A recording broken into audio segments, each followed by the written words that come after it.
여러분 안녕하세요. 말씀 묵상입니다. 우리는 찰스 스펄전 목사님의 설교를 통해서 마태복음 21장 17절로 20절의 말씀을 말라진 무화과 나무라는 제목으로 설교했던 내용을 읽고 묵상하고 있습니다. 먼저 본문의 말씀을 읽겠습니다. 그들을 떠나 성 밖으로 베다니에 가서 거기서 유하시니라. 이른 아침에 성으로 들어오실 때에 시장하신지라.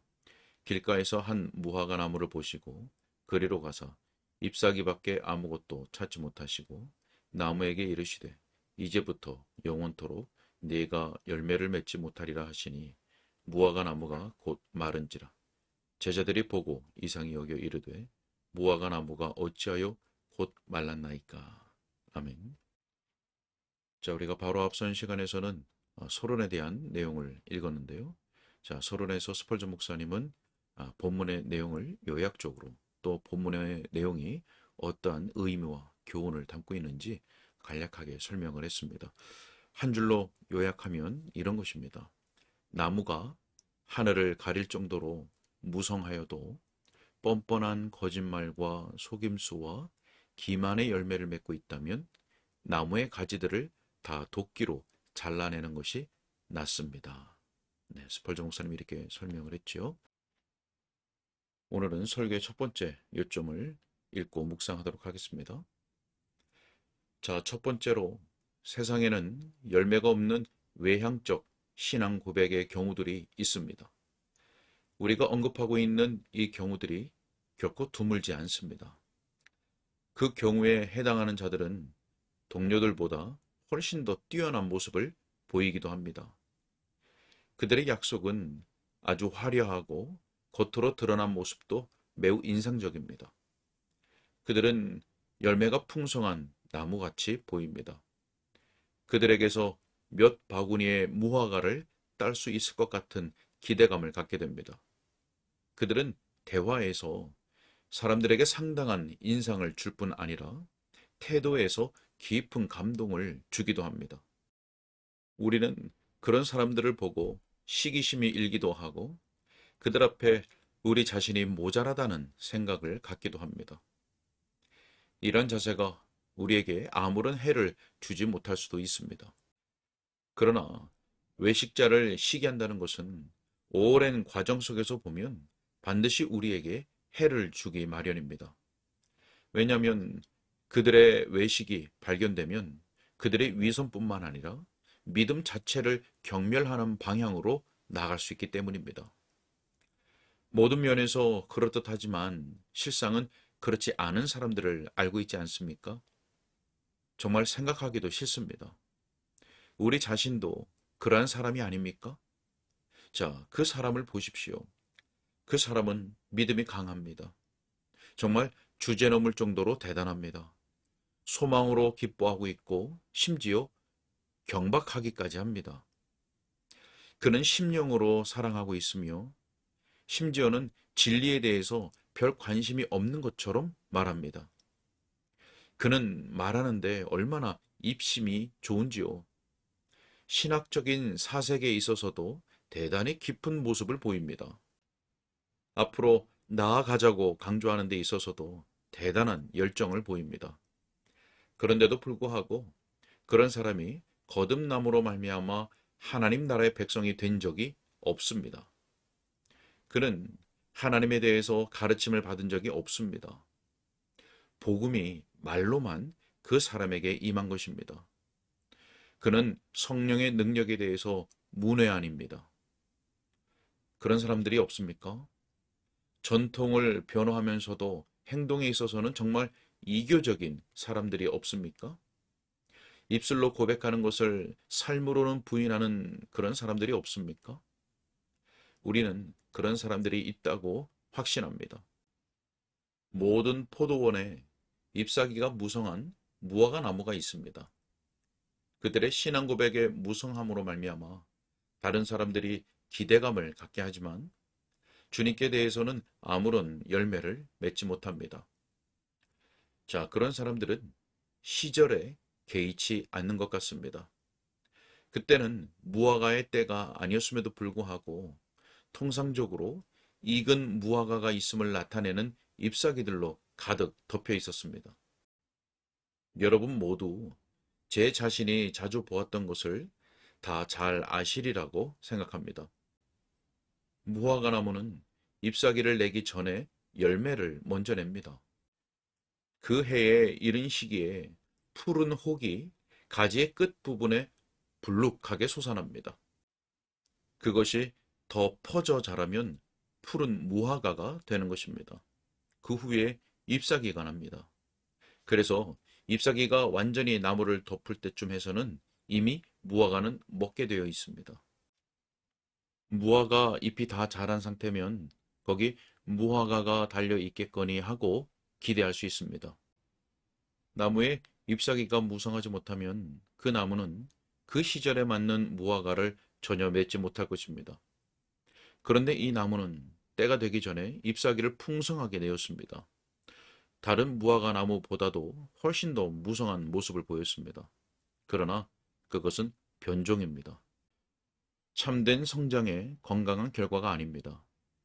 그러한 변종은 포도원이나 숲속에서 가끔 일어납니다. 그와 같은 양상이 도덕적이고 영적인 세계에서도 일어날 수 있습니다. 어떤 사람들은 주위에 있는 사람들보다 훨씬 더 앞서 보이고 그들의 특별한 덕행으로 우리를 놀라게 합니다. 그들은 더할 수 없이 선한 모습을 보입니다. 가장 탁월한 것보다 더 탁월해 보입니다. 나타난 모습이 바로 그렇다는 말입니다. 그들은 어찌나 열심을 보이는지 주위의 세상에도 움츠려들지 않습니다. 그들 대단한 영혼들은 자신들을 위해서 여름을 창출합니다. 성도들이 뒤로 물러가거나 죄인들의 악한 모습을 보더라도 그들은 결코 멈추지 않습니다. 그들은 너무나 힘이 있어서 주위의 영향을 전혀 받지 않는 것처럼 보입니다. 그들은 매우 탁월한 사람들입니다. 이 무화과 나무가 덮여 있는 것처럼 여러 덕행으로 덮여 있습니다. 자, 여러분 관찰해 보십시오. 그들은 성장의 일반적인 법칙을 뛰어넘습니다. 여러분에게 말씀드린 것처럼 법칙은 무화과가 먼저 나오고 그 다음에 무화과 잎이 나는 것입니다. 그러나 우리가 생각하는 이 사람들은 그 신앙 고백의 정당성을 입증하는 가장 작은 열매를 내기 전에 벌써 신앙이 있다고 떠들어댑니다. 저는 교회의 젊은 친구들을 보기 좋아합니다. 그들이 그리스도를 믿습니다. 가정에서의 거룩한 생활과 밖에서 경건하게 행함으로 자기들의 신앙을 입증하고 그런 다음에 나와서 주 예수 그리스도에 대한 믿음을 고백합니다. 그러한 모습이 진실하고 정상적인 절차입니다. 왜냐하면 신앙 고백을 하기 전에 그런 믿음의 사람이 되는 것이 먼저이기 때문입니다. 먼저 빛을 받은 후에야 빛을 발산할 수 있지요. 또 먼저 회개하고 믿습니다. 그런 다음에 그리스도의 이름으로 세례를 받음으로 말미암아 성경적인 방식으로 자기가 회개하고 믿는다는 것을 고백하는 것입니다. 그러나 외향적인 믿음의 소유자들은 마음의 작용에 사소한 것에 신경 쓸 필요가 없다고 생각합니다. 그래서 그들은 사활이 걸린 그 문제의 중요한 부분을 생략하려고 합니다. 그들은 부흥회에 참석합니다. 자신들이 구원받았다고 생각합니다. 마음으로 새롭게 된 적도 없고 회개한 적도 없고 믿음을 가진 적도 없는데도 그렇게 말합니다. 그들은 앞에 나가서 감정으로 어떤 서약을 합니다. 그저 결심 외에 다른 어떤 것을 가지고 있지 않습니다. 그들은 마치 결심이 행위 자체인 양 그들의 결심을 자랑합니다. 그리고는 곧이어 스스로 일어나서 선생 행세를 합니다. 자신의 새로운 덕의 진정성을 검증하거나 테스트해 보기도 전에 자신을 다른 사람들의 모범으로 추켜 세웁니다.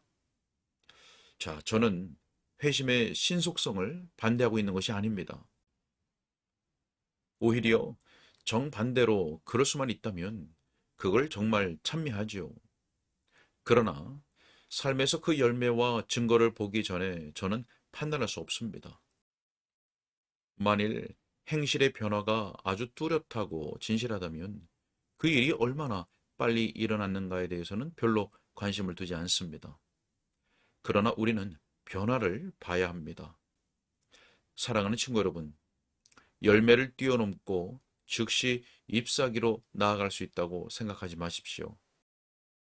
땅을 파는 일에 수고와 재료를 소비하는 일은 난센스이다. 기초가 전혀 보이지 않으니 말이다. 나는 시간을 들이지 않고 집을 지을 수 있다.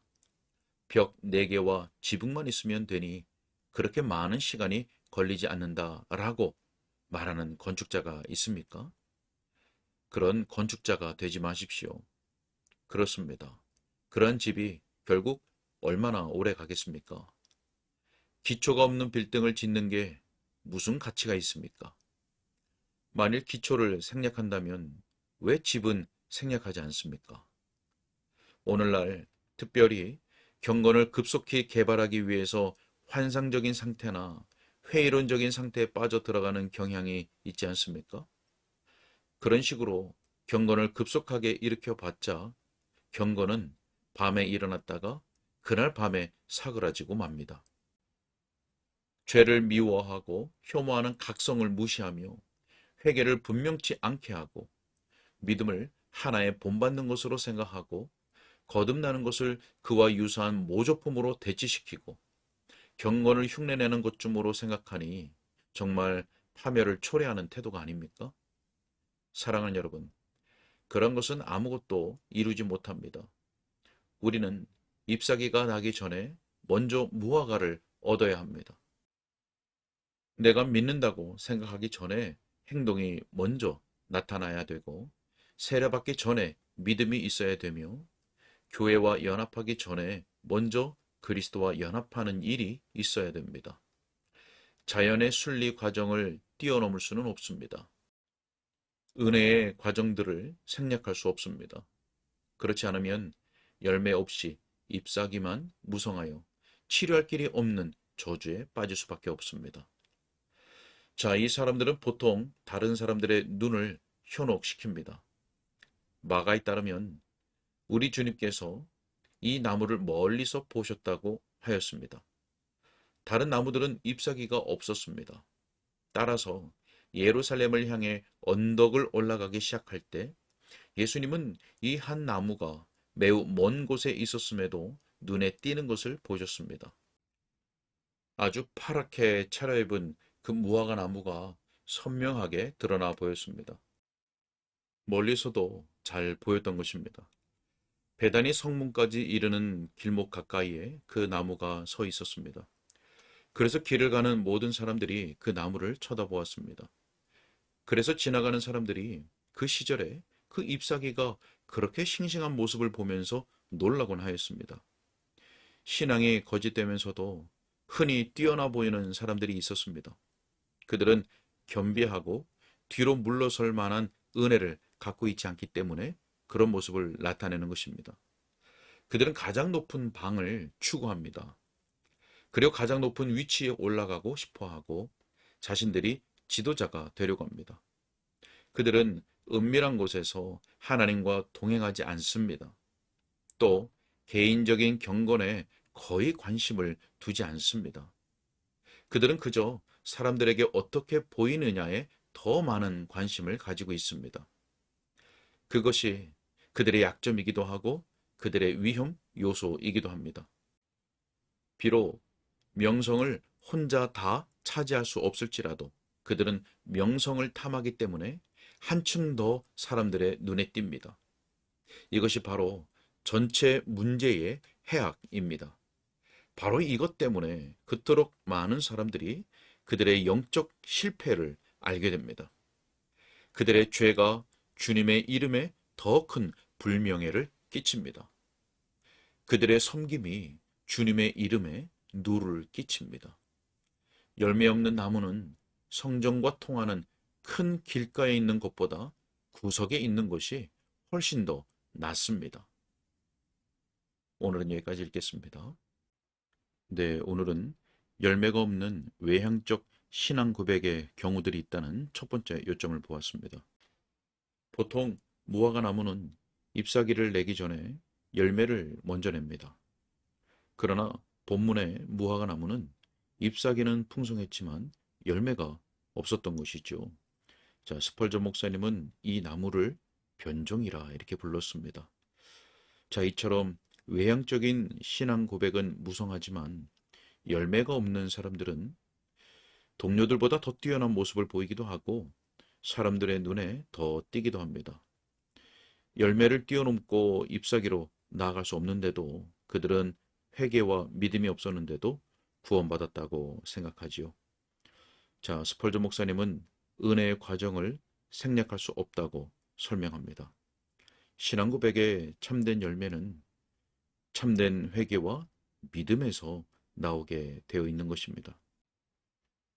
설교를 듣는 우리 모두에게 성령께서 역사해 주셔서 하나님께서 정하신 구원의 방식을 따라 회개와 믿음 그리고 그에 따른 영적 열매를 맺혀지게 하시기를 간절히 소원합니다. 기도하겠습니다. 하나님, 오늘도 주의 복음을 듣게 하시니 감사합니다. 성령으로 역사해 주셔서 참된 거듭남과 회심 그리고 그러한 은혜의 과정을 통해서 맺어지는 거룩과 순종의 열매가 우리 가운데 맺어질 수 있도록 주여 도와 주옵소서. 주님 그 다 가옵고 예수님의 이름으로 기도하옵나이다. 아멘.